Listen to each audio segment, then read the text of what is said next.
என்னடா இது புதுசா யாரு கூடயோ நிக்கிறேன்னு நினைக்கிறீங்களா உறவுகளே? ஒன்றும் இல்லை, நான் மயிலாடுதுறை உங்களுக்கு தெரியும், ரீசன்ட் டேஸில் நான் ரொம்ப டிப்ரெஷனாக இருந்தேன்.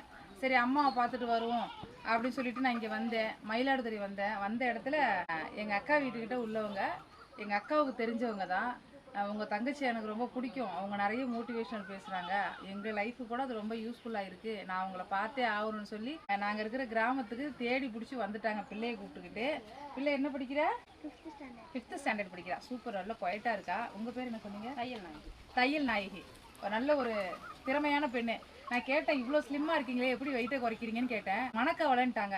நான் அதை விட கவலையில் இருக்கேன், குறைய மாட்டேங்குதே, முடி மட்டும்தான் கொட்டுது, நீர் கட்டி உருவாகுது, உடம்பு குண்டு குண்டா உருளைக்கிழங்கு மாதிரி உருவாகுதே தவிர எவ்வளவோ கவலைப்பட்டு அழுது பார்த்துட்டேன், ப்ரெஷர் ஏற்றி பார்த்துட்டேன், ப்ரெஷரை குறைச்சி பார்த்துட்டேன், என்னென்னமோ பண்ணுறேன், உடம்பு மட்டும் குறைய மாட்டேங்குது. அருவாள் எடுத்து கழிச்சாதான் குறையும் போல இருக்கு. அப்படிலாம் ட்ரை பண்ண உடம்புலாம் முடிவு பண்ணிட்டு உன்னை விட்டு போக மாட்டோம்டி, உன் கூடவே இருந்து 100 நோய் ஏற்றி விட்டு தாண்டி போகணும்னு நவர மாட்டேங்குது. அவையெல்லாம் பாருங்க சிம்ரன் மாதிரி சிக்கன் இருக்காவா சிஸ்டர். குண்டா ஆனால் நல்லா இருக்க மாட்டேங்க, நீங்கள் இழைச்சா நல்லா இருக்க மாட்டீங்க, இப்படியே தான் இருக்கணும். நான் இழைச்சா இருக்கேன், நீங்கள் குண்டாவே இருங்க. அதுதான் அழகாக சிரிச்சுக்கிட்டே இருக்காங்க பாத்தீங்களா. இந்த மாதிரி தையல் நாயகி நிறைய ஒவ்வொரு வீட்லேயும் இருக்கிறீங்க. தைரியமாக எதிர்கொள்ளுங்க. எப்படியாவது பணம் சம்பாதிச்சிருங்க, திருட தான் கூடாது, தப்பு பண்ணக்கூடாது. உழைச்சி எப்படியாவது 4 காசு சேர்த்து அக்கௌண்ட்டில் வச்சுக்கோங்க. யார்ட்டையும் கை நீட்டாமல் கையேந்தாமல் வாழலாம்.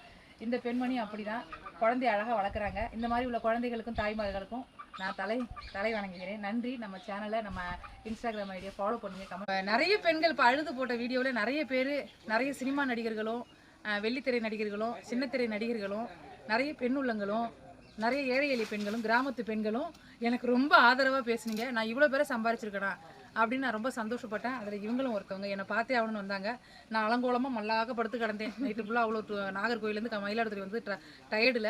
சரி இருந்தாலும் அப்படியே பேசிட்டேன். நாளைக்கு வந்து ஷைனி புட்டிக்கில் பிள்ளைகளை கூப்பிட்டு நான் வரேங்கான்னு சொல்லியிருக்கிறாங்க.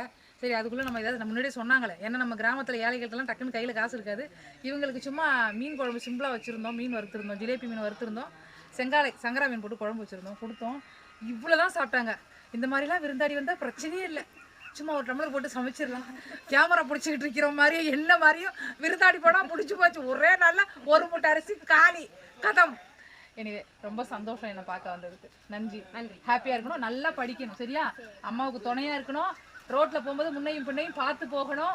யார் என்ன கொடுத்தாலும் டக்குன்னு வாங்கி சாப்பிடக்கூடாது. ரோடை கிராஸ் பண்ணும்போது பார்த்து தான் கிராஸ் பண்ணணும், சரியா? யாராவது உடம்புல தேவையில்லாத இடத்துல டச் பண்ணால் உடனே அம்மாட்ட சொல்லணும், இல்லைன்னா அங்கே சுற்றி உள்ளவங்கள்ட்ட சொல்லணும், சரியா? நீங்களும் அப்படி தான் இருக்கணும் குழந்தைங்களா.